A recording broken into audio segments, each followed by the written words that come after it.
श्रीमद्भागवत गीता हिंदुओं का पवित्र ग्रंथ है, जिसमें 700 श्लोक एवं 18 अध्याय है।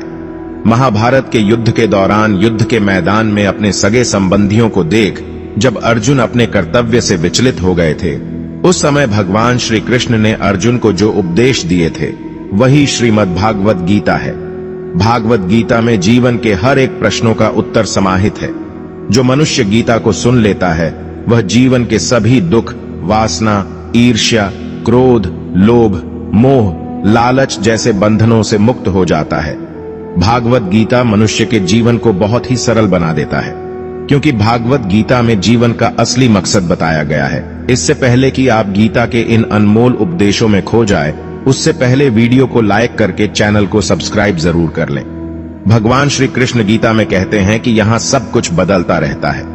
काल चक्र में इतनी शक्ति होती है कि वह राजा को रंक और रंक को राजा बना देता है।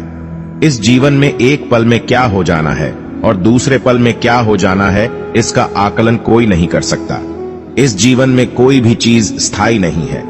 हर एक चीज शुरू होने के बाद उसका अंत अवश्य होता है और फिर नई चीज शुरू होती है। जीवन में दुख आते हैं तो कुछ पल के बाद सुख भी आते हैं। कभी लाभ होते हैं तो कभी हानि भी होती है। कभी जय होता है तो कभी पराजय भी होता है। कभी मान होता है तो कभी अपमान भी होता है। इसलिए मनुष्य को चाहिए कि वह दुख को भी अस्थायी समझकर उसे अपनाए। गीता में भगवान श्री कृष्ण अर्जुन को कहते हैं कि किसी चीज को शुरू करने के लिए कभी कोई सही समय नहीं होता। मनुष्य जब कोई चीज शुरू करता है वही उसके लिए सही समय होता है। जो मनुष्य सही समय के इंतजार में रहता है उसके लिए सही समय कभी नहीं आता और वह कभी भी अपने काम को शुरू नहीं कर पाता। ऐसे मनुष्य जीवन भर सही समय का इंतजार करते ही रह जाते हैं और कभी सफलता प्राप्त नहीं कर पाते। इसलिए मनुष्य को चाहिए कि सही समय की प्रतीक्षा करने के बजाय वह अभी से ही काम को शुरू करें। बीते कल और आने वाले कल की चिंता करना व्यर्थ है, क्योंकि ना बीते हुए कल को बदला जा सकता है और ना आने वाले कल को देखा जा सकता है। मानव को वर्तमान का आनंद लेना चाहिए। भूतकाल में बीते घटनाओं को सोचकर एवं आने वाले कल की चिंता करके मनुष्य वर्तमान के सभी पलों को व्यर्थ गुजार देता है। जो हो गया सो हो गया और जो होगा उसे टाला नहीं जा सकता। इस सत्य को अपनाकर मनुष्य को वर्तमान के हर एक पल का आनंद उठाना चाहिए। हर व्यक्ति दुनिया को अपने अपने नजरिए से देखता है। जिसकी जैसी नजर यह दुनिया उसके लिए उसी तरह है। दुनिया को बदलने से पहले खुद के नजरिया को बदलना जरूरी होता है। जिस दिन आपका नजरिया अच्छा हो जाएगा, यह दुनिया भी आपको बहुत अच्छी लगेगी। नजरिया हमारे व्यक्तित्व का बहुत अहम हिस्सा होता है। यही हमारे जीवन यात्रा की दिशा तय करता है। नजरिया सकारात्मक और नकारात्मक दोनों हो सकता है। नकारात्मक नजरिया होने से व्यक्ति केवल निराशा और दुख पाता है, लेकिन सकारात्मक नजर से व्यक्ति को यह जीवन बहुत ही सरल और सहज लगने लगता है। क्रोध मानव के विनाश का कारण होता है, क्योंकि क्रोध से भ्रम पैदा होता है और भ्रम से बुद्धि विचलित हो जाती है। क्रोध में मानव को कुछ भी आभास नहीं रहता है। क्रोध में मानव अपनों के प्रति भी गलत शब्द का प्रयोग करता है।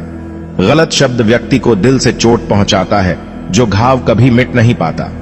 क्रोध में मानव कभी भी सही निर्णय नहीं ले पाता और क्रोध में ली गई निर्णय हमेशा ही दुखदायी होती है। क्रोध में व्यक्ति की आंखें बंद हो जाती हैं और उसका मुंह खुल जाता है। वह समझ ही नहीं पाता कि क्या सही और गलत है। क्रोध उसे गलत राह पर ले जाती है। इसलिए मनुष्य को क्रोध पर काबू करके मन को शांत रखना चाहिए।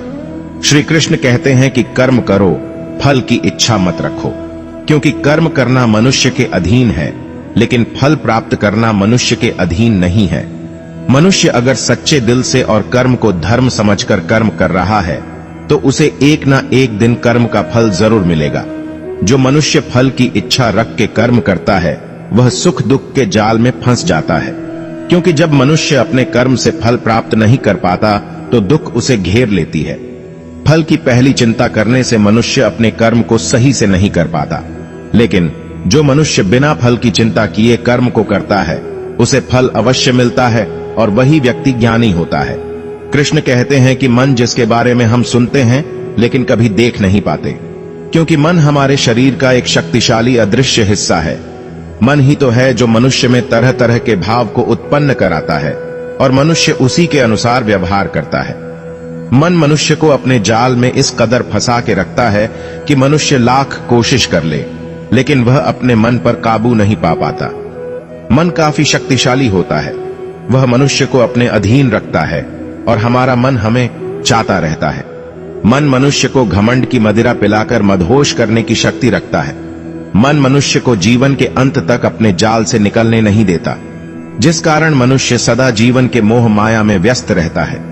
हर मनुष्य की आत्मा के अंदर परमात्मा का प्रकाश है और उस परमात्मा का साक्षात्कार करने के लिए मनुष्य को अपने मन पर नियंत्रण करना चाहिए। एक बार मनुष्य मन पर काबू पाने में सफल हो जाए तो वह जीवन के मोह माया से बहुत आसानी हट सकता है। मनुष्य का शरीर विनाशी है, उसका कोई अस्तित्व नहीं, लेकिन मनुष्य का आत्मा अविनाशी है। आत्मा कभी नहीं मरती, यह सदा अमर रहती है। आत्मा को ना कोई शस्त्र मार सकता है, ना कोई अस्त्र मार सकता है। मनुष्य का शरीर मृत्यु के बाद 5 तत्वों में विलीन हो जाता है, लेकिन आत्मा दोबारा नए शरीर में जन्म लेती है।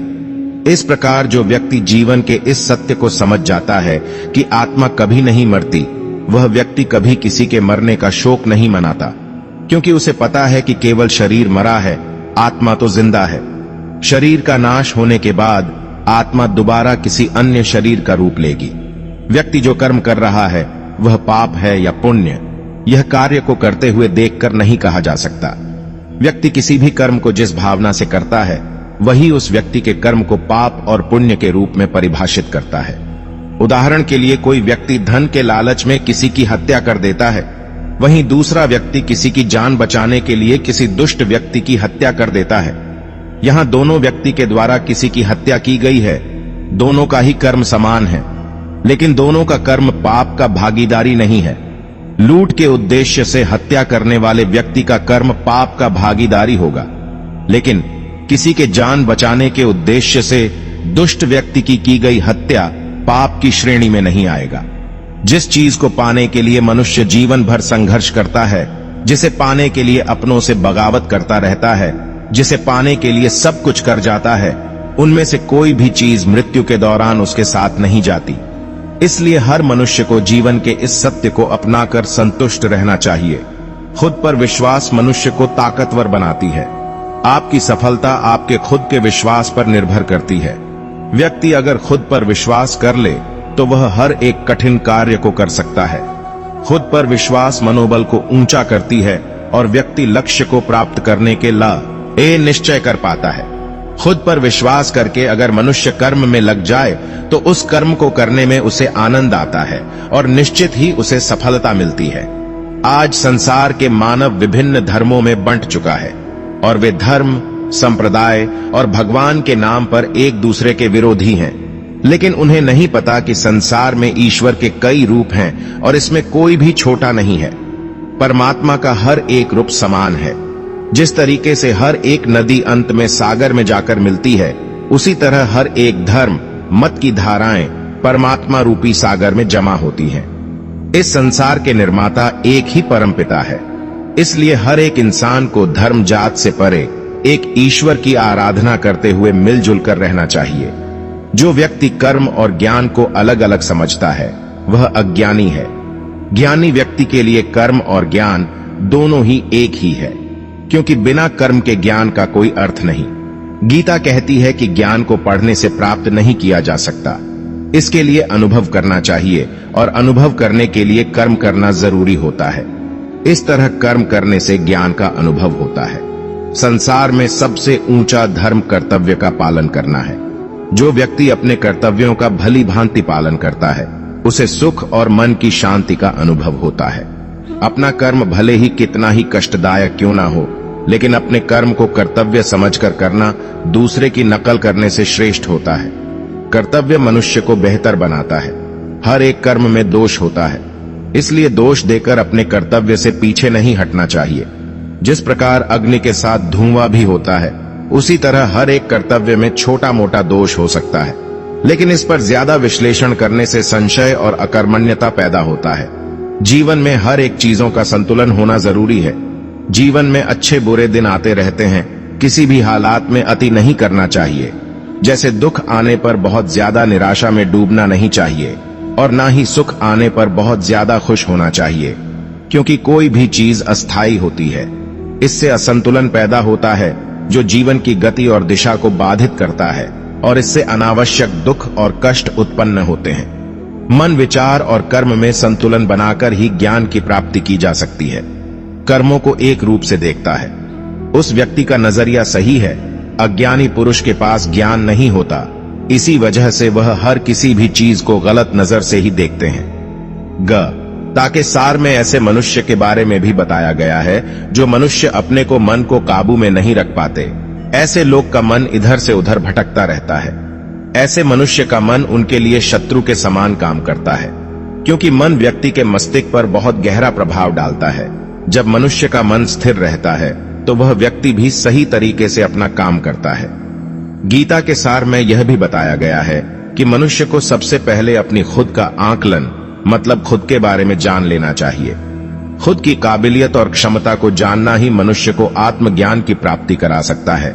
जब तक मनुष्य खुद के बारे में जान नहीं लेगा, तब तक उस मनुष्य का उद्धार नहीं हो सकता। हर एक मनुष्य को अपने आप पर पूरा पूरा भरोसा करना चाहिए, क्योंकि जो लोग खुद पर विश्वास करते हैं वह अवश्य ही सफलता प्राप्त करते हैं। ऐसा भी बताया जाता है कि जो व्यक्ति जैसा विश्वास करता है आखिरकार वैसा ही बन जाता है। मनुष्य को कर्मों को करते रहना चाहिए और यह नहीं सोचना चाहिए कि इस कर्म का क्या परिणाम उनको प्राप्त होगा, क्योंकि कर्म का फल तो हर एक इंसान को मिलता ही है। इसलिए मनुष्य को चिंता न करके अपने कर्मों पर ध्यान देना चाहिए।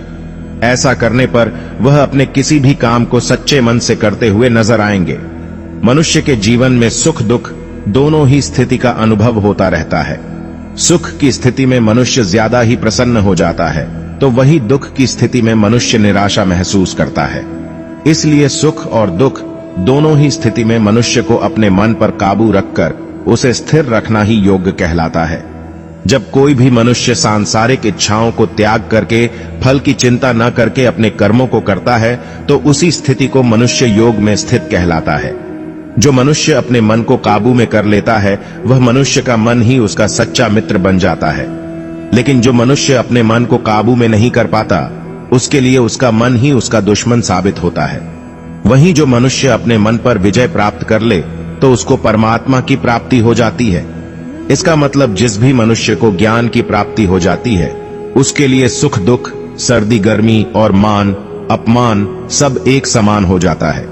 किसी भी चीज की अधिकता उनके लिए हानिकारक साबित हो सकती है।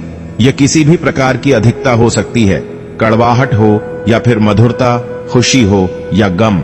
हमें कभी भी किसी भी चीज की अति करना हमारे लिए नुकसानदायक साबित हो सकती है। जीवन में संतुलन बनाए रखना है, बहुत जरूरी है। जब तक मनुष्य अपने जीवन में संतुलन नहीं बनाएगा, तब तक मनुष्य अपने जीवन को खुशी से व्यतीत नहीं कर सकता। इसलिए मनुष्य को अपने जीवन में किसी भी चीज को ज्यादा करने से बचना चाहिए और जीवन में संतुलन बनाकर रख सही है। जो मनुष्य बहुत मतलबी होते हैं और उनको बस अपने मतलब से मतलब होता है और वह अपना मतलब पूरा करने के लिए कुछ भी कर सकते हैं, उन लोगों का कभी भी भला नहीं होता। आपको यह बात भी बता दे, मनुष्य का स्वार्थ उसे अन्य लोगों से दूर ले जाकर उसे नकारात्मक स्थिति और ले जाता है, जिससे वह व्यक्ति संसार में अकेला रह जाता है। वहीं गीता में यह भी कहा गया है कि एक स्वार्थी व्यक्ति शीशे में फैले धूल की तरह होता है, जिसकी वजह से वह व्यक्ति अपना सही प्रतिबिंब कभी देख नहीं पाता। इसलिए किसी भी व्यक्ति को अगर जीवन में खुशी पूर्वक अपना जीवन व्यतीत करना हो, तो अपने स्वार्थ को कभी भी अपने पास नहीं आने दे, क्योंकि एक स्वार्थी मनुष्य दोस्ती में भी अपना स्वार्थ निकालने की कोशिश करता रहता है। इसलिए जीवन में ऐसा मनुष्य बने जो अपने साथ साथ लोगों की भलाई के बारे में भी सोचे, तभी जाकर वह मनुष्य एक सफल और खुशी पूर्वक अपना जीवन व्यतीत करता हुआ नजर आता है। ईश्वर हमेशा ही अपने भक्तों का साथ देते रहते हैं। जो मनुष्य इस प्रभावशाली सत्य को मान लेता है, तो उसका जीवन पूरी तरह से बदलता हुआ उसे महसूस होता है, क्योंकि संसार का निर्माण भगवान ने ही किया है और वही इस पूरे संसार को चला रहे हैं। इंसान तो बस एक कठपुतली है जो भगवान के इशारों पर चल रही है। इसलिए मनुष्य को कभी भी अपने भविष्य और वर्तमान की चिंता नहीं करनी चाहिए, क्योंकि भगवान उनकी हर एक विकट परिस्थिति में उनका साथ देते हैं और हमें मुश्किल से बाहर निकालते ही है। इसलिए हम सबको ईश्वर पर सदैव भरोसा रखना चाहिए। लोग सदैव ही हर एक परिस्थिति में सत्य पर संदेश की आदत रखते हैं और जरूरत से ज्यादा शक करते हैं। ऐसे लोगों के बारे में भगवान श्री कृष्ण ने ऐसा कहा है कि पूर्ण सत्य की खोज, यह हमेशा संदेह करना, मनुष्य को दुख का कारण बनती है। शक करना एक ऐसी आदत है जो मजबूत से मजबूत रिश्ते को भी खतरे में डाल देती है। वहीं जिज्ञासा होना एक अलग बात है, लेकिन पूरी तरह से सत्य की खोज या फिर संदेह करना उसको दुख प्रदान करती है। और शक करने वाला इंसान के पास अंत में पछतावा के अलावा कुछ भी नहीं रहता। जाहिर है कि मनुष्य के सुख और दुख में मन की स्थिति एक जैसी नहीं रहती है। सुख में मनुष्य ज्यादा उत्साहित हो जाता है और दुख में वह बेकाबू हो जाता है। इसलिए सुख और दुख दोनों में ही मनुष्य के मन की समान स्थिति हो, इसे योग ही कहा जाता है। वहीं जब मनुष्य सभी सांसारिक इच्छाओं का त्याग करके बिना फल की इच्छा के कोई काम करता है तो उस समय वह मनुष्य योग में स्थित कहलाता है। और जो मनुष्य मन को वश में कर लेता है उसका मन ही उसका सबसे अच्छा मित्र बन जाता है। लेकिन जो मनुष्य अपने मन को वश में नहीं कर पाता है उसके लिए वह मन ही उसका दुश्मन बन जाता है।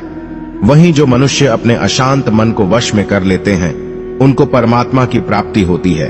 और जिस मनुष्य को ज्ञान की प्राप्ति हो जाती है उसके लिए सुख दुख, सर्दी गर्मी और मान अपमान सब एक समान हो जाते हैं। ऐसा मनुष्य स्थिर चित्त और इंद्रियों को वश में करके ज्ञान द्वारा परमात्मा को प्राप्त करके हमेशा संतुष्ट रहता है।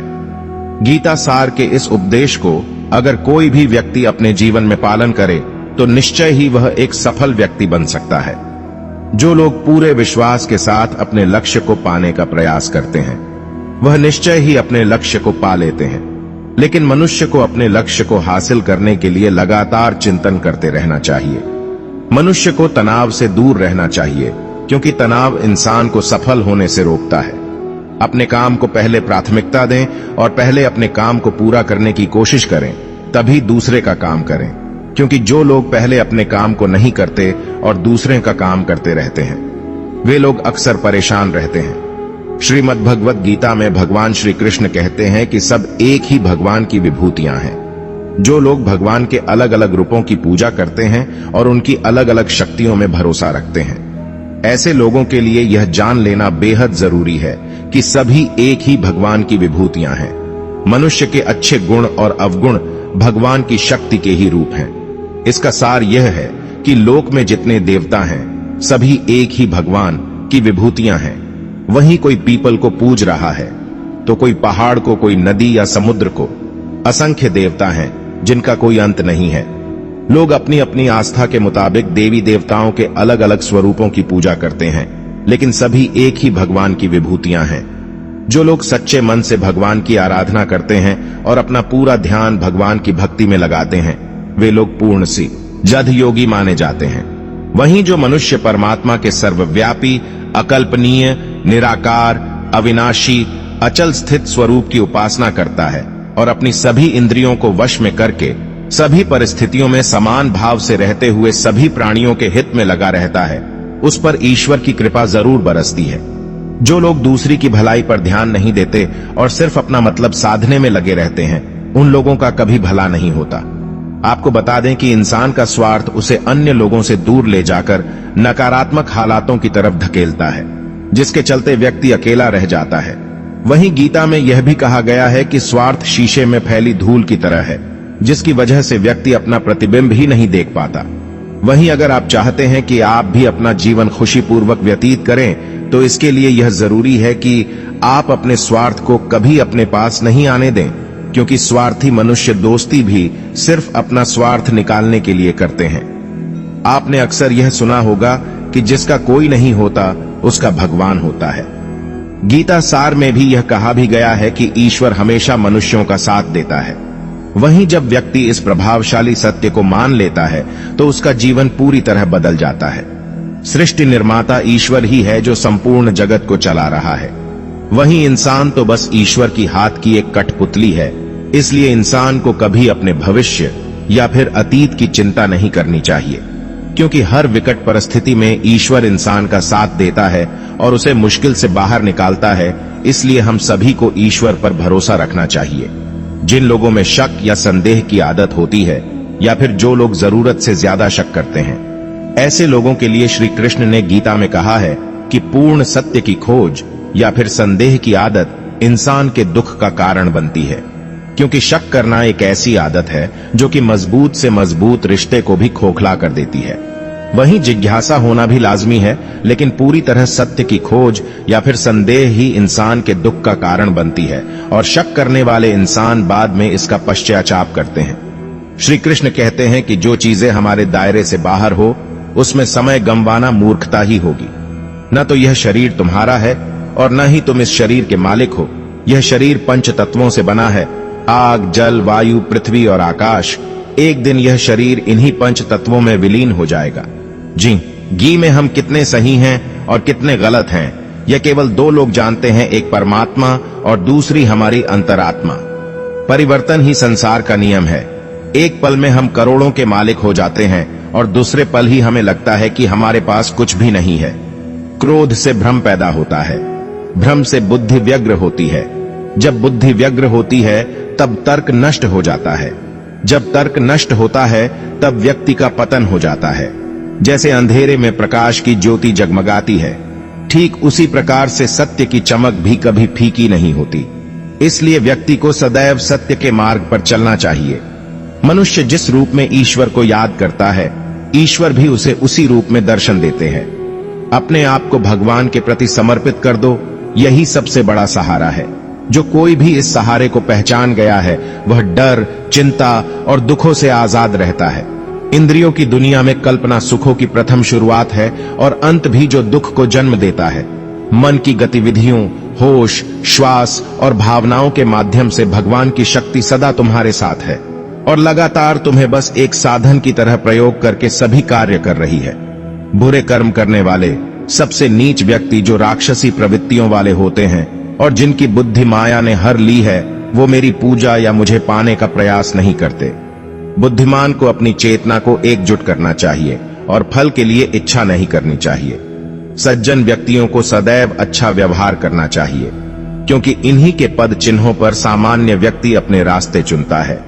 भगवान श्री कृष्ण ने श्रीमद् भगवत गीता में जो भी उपदेश दिए हैं, अगर इन उपदेशों को लोग अपने जीवन में उतार लें तो वे निश्चय ही अपने जीवन में सफल हो सकते हैं। गीता सार के ये उपदेश वाकई एक सफल जीवन के निर्माण करने में अपनी अहम भूमिका निभाते हैं।